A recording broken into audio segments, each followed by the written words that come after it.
Hey, welcome to another episode of the Entrepreneur Journey. Thank you so much for all your positive feedback. I've been getting emails and comments from all over the world just saying how much these interviews and articles are inspiring you to step out and build a business around doing what you absolutely love.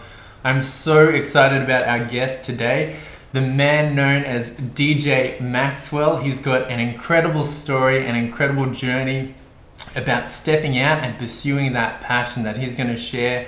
And so I'm going to throw it straight over to him and let him introduce himself. I will say that he is one of the most prominent entertainers here in Brisbane. He is the part owner of one of the most well-established nightclubs, Mystique Nightclub.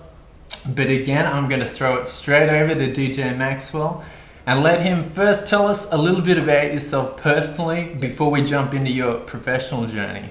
Okay. Hi everyone, my name is DJ Maxwell. What can I say? Loving life at the moment. Oh, I've always loved life, but you know, right now, well, first of all, it's good to be on the show. Thanks so much, bro. Yeah. Yeah, it's been a while. Like, a lot has happened since I'm originally from New Zealand. My parents are from Samoa.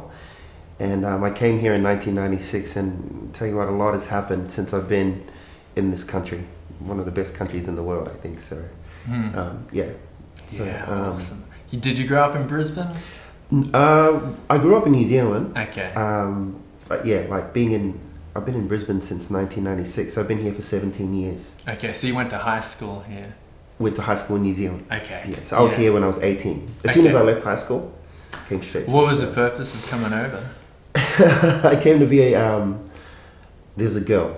Yeah. I met her in church in New Zealand. Yeah. And we were having a long distance relationship for 4 years. So I thought, I'm going to come over and pursue that. So yeah, sure. Yeah. So fill us in from that stage of coming over here, pursuing a girl. How did all of your success and all of your achievements come into play from that point? Okay.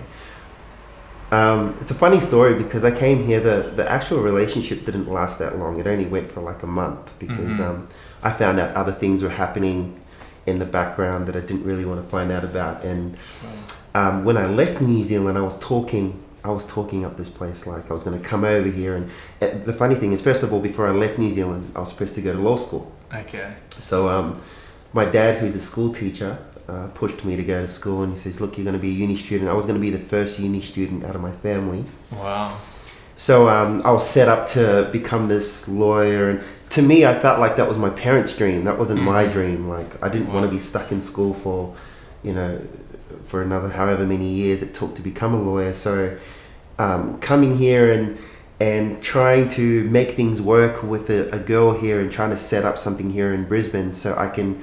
Well, the dream was to bring my family here to Brisbane. It was a much better place than where I come from, Auckland. Yeah.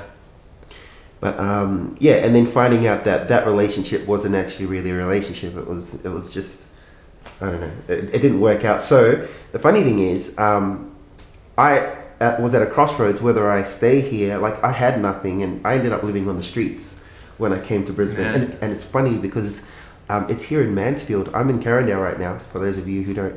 Mansfield's the next suburb over. And I always walk past the bus stop I used to sleep at. That's insane. And I was stuck on the road. I was on the streets for like 3 weeks.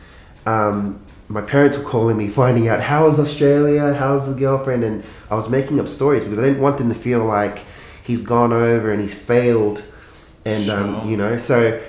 straight away, my journey, like coming to this country, was like, was a fail because it was like, it didn't work out with the girl. And the whole time I was thinking in my head, I should be in New Zealand getting ready for uni, but I'm here in this country. I don't know anyone.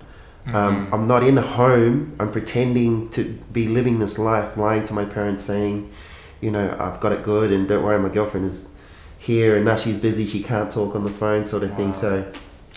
Yeah. So you're sleeping at a bus stop. It was, to tell you what, it was one of the hardest things I've ever done, because to me it was like coming from a loving family and coming from a place where everything is, you wake up in the morning and your family's there, and you go to bed at night and your parents are there, and people are there to talk to you, and being in a place that you don't even know. Australia was new to me. not knowing anyone, like people were a bit strange here. And well, when I first moved here, I thought people were a bit strange. Yeah. And not knowing, I only had like a couple of $100 in my pocket. I didn't know how much longer that was going to last. And I was catching buses to South Bank to have showers and come back to where I was, and yeah, it was crazy. Like, so the way it started was crazy, coming to this country. And that's insane. From there, I guess what really, it all starts from the beginning. Like, a guy met me at the bus stop, and he was like, you should, you're always the first one at the bus stop. And I was like, yeah, I always get up early. And I was. Have you ever heard that saying, faking it to make it? Fake it to make it. And I was acting like I was going to work every morning, but really I was sleeping at this bus stop. And I was on the same bus as him. We were heading into the city. I was going to South Bank to hang out. He was going to work. And eventually he caught on to me, and he was like, you don't really work in the Valley. And I said, you know what, no. And I told him my story. He offered me a job. Crazy. Yeah, funny. He offered me a job, and he offered for me to stay, you know what I mean? At this place, sort of thing. So, and then I ended up living with his brother, which was crazy. And here we are. Like, if we can just pause there, if you could just describe yourself, where you are now and what you do, and we'll connect the dots between the two. So give the viewers now an idea of who you are right now. A lot of people know me for a lot of different things. I think for now, people know me as DJ Maxwell. I've been in the scene for 15 years. I pretty much had my hand or been involved in almost every R&B club you can think of. Yeah. From back in the day of Casablanca to Euphoria to Mercury to Underdome. Level 5, I was at Underground. You know what I mean? Like, there was every R&B club that a lot of the kids could think of, right up till now. Like, now I'm at Hot Gossip. But basically I was someone that dreamt to be a DJ, and then I became a DJ. But I felt that the scene in itself wasn't necessarily like what was portrayed in the scene. I didn't feel like it was right. Someone needed to take charge, and someone needed to lead the scene in a certain way, because people don't think much of R&B music. The content and what comes out of R&B music is, it's all about girls and money and making that paper and cars. But if people ask me who I am, I just say I'm an entertainer. And DJ Maxwell's been a little humble at the moment. I know you've played on the international scene, so you've played along international headlines, and now he, like we mentioned earlier, is a part owner. And tell us a little about this radio station that you've started also. Okay, so we've started this. I've always thought, I'm 36 now, and people are asking, when are you going to leave the scene? Like, when are you going to do something else? And I'm like, I'll be ready to leave the scene when I'm ready, but I really feel like Brisbane needs an R&B radio station. Okay. And until that happens, I'm going to stay in the scene and push until that actually comes to pass. It's always been a dream of mine. Yeah. Last April 2013, a group of us came together and decided to start up an online radio station, which our dream is to eventually push it to FM when the systems are right and when everything's tight. Sure. We'll be able to push it and get obviously the financial backing and so forth. Okay. Like Brisbane has an online R&B radio station. It's amazing. Like, I'm excited. So now you've become a pioneer for the Brisbane music scene. Well, yeah. But did this start when was any of this in the picture when you came over to Australia? No. Okay. So now bring us back to that point where this guy gives you a job. How did you go from there to doing all of this pioneer work? I think meeting this guy in the first place, it was, the funny thing is, I don't even remember the guy's name. It's crazy. But it's him being there in the beginning that helped shape my journey. Okay. Meeting someone like him that motivated me to, I'll tell you what job he introduced me to was door knocking, like knocking on doors. And for me, that was the biggest, if you're gonna, that's the most, not so normal kind of job to be in, what I mean? It's the kind of thing that people don't really look at as a real job. So they think people they kind of look down at that side of work. But through him, I was able to travel the whole country with that job. Yeah. I was able to meet a lot of interesting people, and doing that, he taught me to appreciate who I am as a person and my value as a person. Okay. You know what I mean? Like, that's the kind of stuff that, I mean, I guess people learn that stuff at different stages of life, but for me, it took that, like knocking on doors and meeting real people and learning to be humble, and which is a big thing in this journey as well. Like, you know, as you said, meeting international artists. Like, I've met a lot of international artists in my time and DJing for them. Yeah. Can we dig a little deeper into that, what you just mentioned before, coming to know your value as a person? So I know there are a lot of people in the audience that are in that stage that you were in, where they're just stuck and they're struggling to find who they are. How were you able to come to know who you were and find yourself, in a sense? Well, like I said, coming over here and not making it really work for with this girl that I came over to be with. For me, this job that I took on, knocking on doors, it's like there was no B plan for me. That was the only plan I had. Like, I had no other option. I had to make it. I was desperate. Yeah. And you know, as you mentioned, like, you know, knowing your value, like he taught me, because I was quite down. I'm like, you know what? I was making all the excuses under the sun, you know, I'm just going to fly back home and do what my parents want to do. And he was the kind of person that said, you know, is that really you though? Is that what you want to do? Are you going to be happy in 10 years time doing something that you don't want to do? You know, you don't want to have any regrets. Yeah. You know, and that kind of helped shape my mentality and my way of thinking to, you know what, that's right. Like, I'm so glad I didn't go that way, and I wouldn't change anything, my goods and my bads, all my fails and all my successes. I wouldn't change anything leading up to now, because everything happened for a reason. Sure, wow. But yeah, definitely knowing my value was, you know, one thing he really highlighted was, you know, who are you? Like, you need to go away and think, who are you? And a lot of times, you know, we listen to what other people say about you, you know, and the world tells us that. Sometimes, you know, a lot of the times it's just so much negativity around you. The world tells you, no, that's not possible, and no, you can't do that. And the reason why people say that is because they've never been there, or they've never achieved that, or they've never done that themselves. No, that's good. You know, so how did you find yourself as an entertainer and the music element of yourself? Okay, well, I've always been into music. Okay. I'm a bass player for 17 years. So coming here, and one of my cousins set up this DJ equipment in his garage, Rolando. And so I caught up with him and I said, wow, I hadn't played bass guitar for a couple of years now, and I'm like, you know what, I really want to get into this. This is our way of making it big in the scene. So initially, my dream was, I felt the music here in Brisbane, listening to radio stations and so forth, we were behind in music. So our dream straight away was, let's take Brisbane music to the next level, which has always been our dream and still is my dream. It hasn't changed. The dream, you know, it's gotten bigger, but it's always been the same goal. So yeah, and then from there, like, I played in a nightclub. Casablanca was the first club I played in. I wasn't mixing any music, I was just playing songs, and then the manager came up and said, whoa, there's more people in the club than there used to be. Would you like a job here? Nice. So then I stuck at it, and then I got recruited to be a part of 97.3. When that first came out, before it became 97.3, it was called Groove FM, which was all R&B. So I was doing a bit of hosting on that, and then eventually from there, you know, I got to hosting concerts and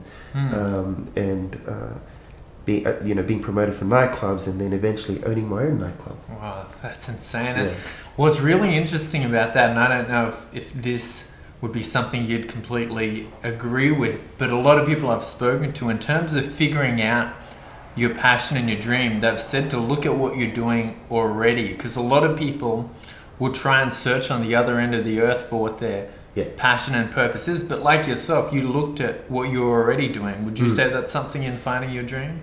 I guess so. Like, but you know, because it was already in me. Like, I'd already spent so many years of my life. I think that's what attracted me to, you know, DJing, because I was already passionate for music beforehand. You know what I mean? So it was an add-on, and definitely. Great. Is there any other advice that you would have for someone who is sitting there watching and really struggling to find what they should pursue in life. Is there anything you went through that would be great advice to pass on?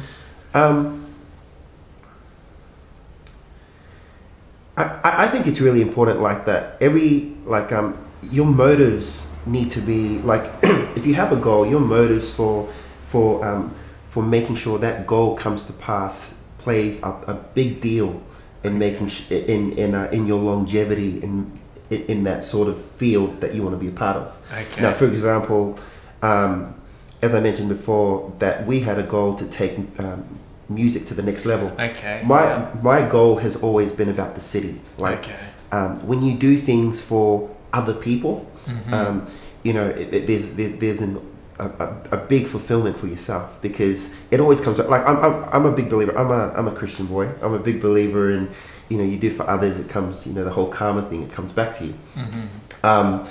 You know, because my vision has always been about Brisbane City. Like, I left the scene after a couple of years because I felt like I was drowning in the scene. Like, I started getting caught up in all the things that were a part of the scene, as in, I've never done drugs. I was never into alcohol. But, you know, like, you get caught up into the girls and all this sort of stuff, and all that sort of stuff happens, and you start to lose focus of who you are and your dream.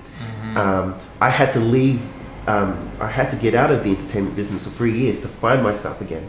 You know, what I'm about and who I am and what I'm chasing. And then when I came back to the scene, it's gone to different levels. You know what I mean? Like, once you're back into it for the right reasons, well, this kind of scene anyway, you find that you elevate so much quicker, and you stay in it a lot longer. Like, because I do things for the city, like this whole radio station, it's not about me. I don't get paid to do anything. I don't get paid to do it. But we do it because we feel Brisbane needs it. Wow. You know? So would you say, in pursuing your dream, have a big picture dream that's bigger than yourself? Big time. Yeah. It has to be. And that's funny you say that as well, because my dad is my biggest mentor. He's always said, if your dreams aren't big enough, if people aren't laughing at your dreams, they're not big enough. No, that's great advice. You know what I mean? It's crazy. And I always had the craziest dreams. But the funniest things, my dad, every dream he ever spoke about came to pass. Wow. Because he just kept talking about it. He kept believing in it. And, you know, him being an awesome mentor to me, it's like me as well. Some things I say are crazy. I say, I can't wait for Brisbane to have a radio station. They're like, it's not going to happen. Guess what? I'm making it. I'm in the steps of making it happen. Absolutely. You know, like, love it, man. Definitely. Like, people are going to talk you down and people are not going to believe. But you know what? You need people like that to encourage you. You need people like that to push you. You know, it's all part of, you know, you can either fold and say, nah, I can't do it. Or you can say, hold up for 2 seconds. Like, who are you? Or, you know, why are you telling them this? Like, I believe in it. This is my vision. You know what I mean? Yeah, that's great advice, bro. Now, with all of your highs and lows, from the bus stop to now everything you're doing, is there a moment that you really have had to pinch yourself and just really just overwhelmed with a highlight in your life? I think almost every day that happens to me. Wow. Like, you know what I mean? Like, just getting up, like, because my passion is music, I get excited that I'm in this scene, for starters. So many people have mentioned in the past, now taking it back a little bit, people are like, you know, you want to be a DJ for the rest of your life, you know, that's not going to make you any money, you should go get another job, you know what I mean? Like, and so many people that I started off with, they went in other directions. And there's probably only a handful of people that started with me that are still here now. Basically, you know, just waking up in the morning and say, wow, I'm still in this scene. But not just that, I feel like being in this scene, for me, like, to me, this scene was an opportunity for me to change people. Reason being is music is so influential. You know, people use it in the wrong way, and people, you know, and because when people come and listen to your music, people look up to you and to you, like, they look at you and say, wow, you know, and they see DJs as, like, when you're in a club, people are like, you know, I want to know the DJ, like, who is that DJ, like, where do you get his music from? And then when you come and you shake their hand and you speak to them and says, hey, how are you? To them, it's like, wow, he's just a normal person. He's just like me. Which allows them to think, wow, he's just like me, but he can do that too. You know what I mean? It's it's crazy stuff. But maybe I'm going around in circles here. One of the things that I've always, you know, from getting to where I was to where I am now, one of the things that I've always lived by is, people don't want to do the things that you want to do. And for me, it was, sleeping in the bus stops and hustling door to door and working on my music late at night and, doing all the extra things that ordinary people don't do. Yeah. Which makes you extraordinary. That's you're doing good. the extra things that ordinary people don't want to do. Yeah. It's doing that extra. And people don't want to do the things you want to do. People don't want you to hold on to, your dream of becoming this famous DJ or, and so forth and so forth. It's, people don't want you to do the things, people don't want you to do the things they don't want, that you do. What's the saying? People don't want you to do, people don't want you to do the things that you do so that they'll never have the things that you have, sort of thing. You know what I mean? Now it reminds me of another quote. There's a quote that says, the man who gets ahead is the man who does more than necessary and keeps doing it. Yeah. I think that's what that's kind of like what I'm trying to get at. Yeah. Now, along with that point of advice, is there anything else that you think has been crucial to your success? Really important. I mean, I think, one of the most important things for me is, to help you and your dream. Number one thing is that you need to believe in your dream. That's the most important thing, is that you believe. You wake up in the morning and you see your dream and you do what you can to move closer and closer to making that dream come to pass. One thing that was really crucial in me achieving my dreams as well is the people that surround you. Surround yourself with people that are like-minded. Surround yourself with people that have dreams too, and that are pushing to achieve their dreams. People that have already achieved their dreams. Okay. You know what I mean? Because they're the ones that are going to be talking to you, like, the company you keep, sort of thing, is the kind of person that you become. They're the ones. And for me, thank God, I've had some awesome mentors, like my business partner at the moment, that has stood next to me and watched me fall and watched me get back up again. They're the ones that are there, that is through the good times and the bad times. Wow, no, that's really good advice, to look at who you're surrounding yourself with and find a mentor also. Definitely. That's great. Now, would you say, is there anything that you would have done differently looking back on things? You can look back, and it's funny because I mentioned that before. You can look back and say, man, I wish I did this differently, and I wish I did that differently. And the funny thing is, in time, in the future, something will happen that make you think, actually, no, I wouldn't. Yeah. Because if I had gone that way, this wouldn't have happened. You know what I mean? Sure. I always believe that one door closes, another door opens. And, and with your mistakes, the mistakes that you make and the successes that you get, everything happens for a reason. Sure. You know what I mean? So, if you're out there and you're trying to make something happen, you're going to make a mistake. Receive that as much as you receive your successes. Have joy in that as much as you have joy in your successes, because each failure, each mistake is another step to you having another success. That's really good. You know what I mean? True story. Yeah. There's always a learning point or something to take away from everything. And if we don't learn, you're never gonna grow. You're never gonna. You're just going to be stuck there at that same level. And I always believe if you're just standing still, you're going to be standing still, What would you say would be perhaps the greatest piece of advice you've received just in life in general? Okay, so going back to the first guy, and it's funny because I'm always going to go back to the first guy who met me at the bus stop. One of the greatest pieces of advice that he ever gave me, and I still live by right now, is people don't care how much you know until they know how much you care. That's really good. In running every business or every project that I work with, because a lot of businesses involve you dealing with people. Sure. And if all you're doing is shoving down what you know about business in people's throats, people are going to pay attention. But if you start caring about the things that they care about, and for me in the nightclub business, I was showing up to people's birthday parties, and I was showing up to, when they had a graduation, I was taking that extra little step to turn up to things, because to them it's like, oh my gosh, DJ Maxwell's here. You know what I mean? And to me it was like, I just want to come and thank you for always supporting us. I'm here to support you. Wow. Doing, once again, the extra things that ordinary people don't do to be extraordinary. That's really good. Love Crazy, it. yeah. Love it. Now, have you, in terms of being able to live off your passion, how much of that was an intentional pursuit and how much of that was just a byproduct of you pursuing your dream? Have you been struggling or had to be really intentional about, I need to make money off this, or has that just naturally come? Okay. In the beginning of it, when I came out of DJing for 3 years and I got back into it, initially it was like, wow, like I do need to make money. Like, and it was, my family was always reminding me, get another job, you need to make money. Like, I come from a Samoan family, like they're always asking for money all the time. The parents always call it up. No offense, but so they're always like, go get another job that can get you more money so you can look after your family, sort of thing. And for me, it was like, I still had my dream. I still had that in sight. So you know what I did? I went and got a job. I went and got 2 jobs actually. I went and got 2 jobs, and still they say that however long you work in your normal job, work as just as long in your dream. Like, so if you're spending 8 hours doing your normal job, I was spending 8 hours trying to make my dream work. Yeah. So even though I agree, like, it was like, you know what, go get a job. I still need that money to come in. So if you're just gonna sit there and just wait for money to come, like, unless you're doing something about it and being active about it, it's not just gonna happen. You know what I mean? Like, so I was like, you know what, I do need money. I went and got a job, but I got a job in a DJ shop.